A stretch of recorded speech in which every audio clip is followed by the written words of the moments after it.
Beginilah perjuangan Bintara dan Tamtama Polri untuk mencapai pembaretan di Ditpolairut Polda Sulsel. Jangan kemana-mana, simak informasi selengkapnya hanya di channel YouTube Informasi Seputar Sulsel.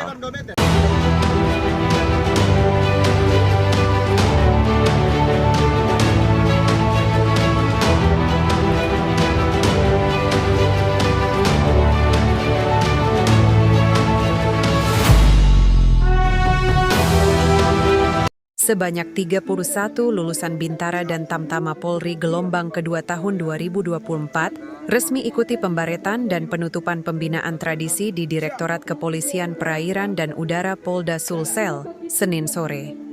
Anggota Bintara dan Tamtama Polri ini resmi bertugas di Ditpolairut Polda Sulsel setelah menjalani pembinaan tradisi selama kurang lebih 2 bulan dengan beberapa pemberian materi.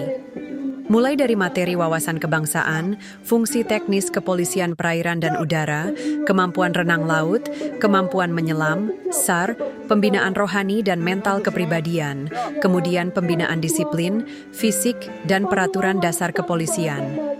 Untuk mencapai pembaretan, mereka tidak langsung datang begitu saja di markas Ditpolairut Polda Sulsel. Mereka harus berenang dari bibir pantai CPI menuju ke dermaga Ditpolairut Polda Sulsel. Mereka harus berenang kurang lebih 1 mil untuk tiba di dermaga Ditpolairut Polda Sulsel. Berikut keterangan Dirpolairut Polda Sulsel, Kombes Pol Pitoyo Agung.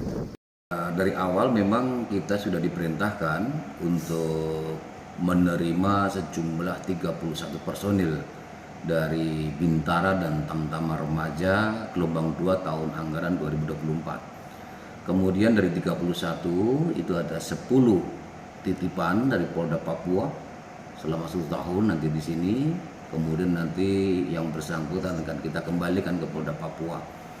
Kemudian kegiatan tradisi ini adalah kegiatan yang sudah rutin dilakukan oleh Korps Polairut dari jajaran Korps Polairut Bahar Kampolri sampai dengan jajaran Ditpolairut Polda, itu juga melaksanakan tradisi.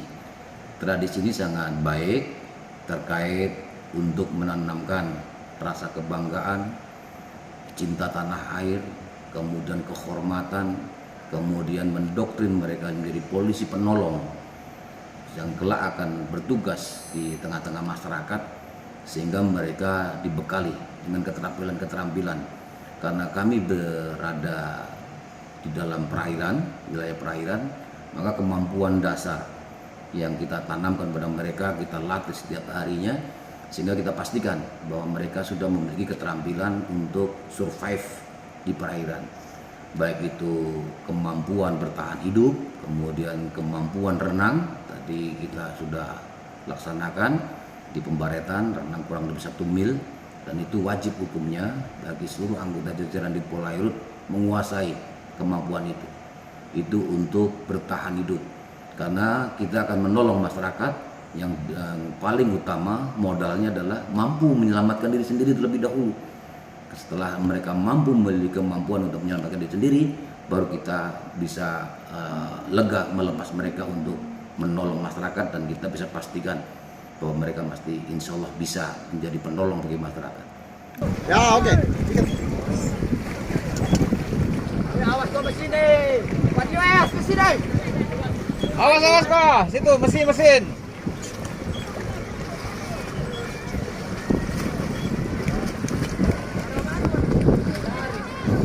Habis itu balangan dulu. Jangkar dulu. Awas tali situ tali. Ada tali.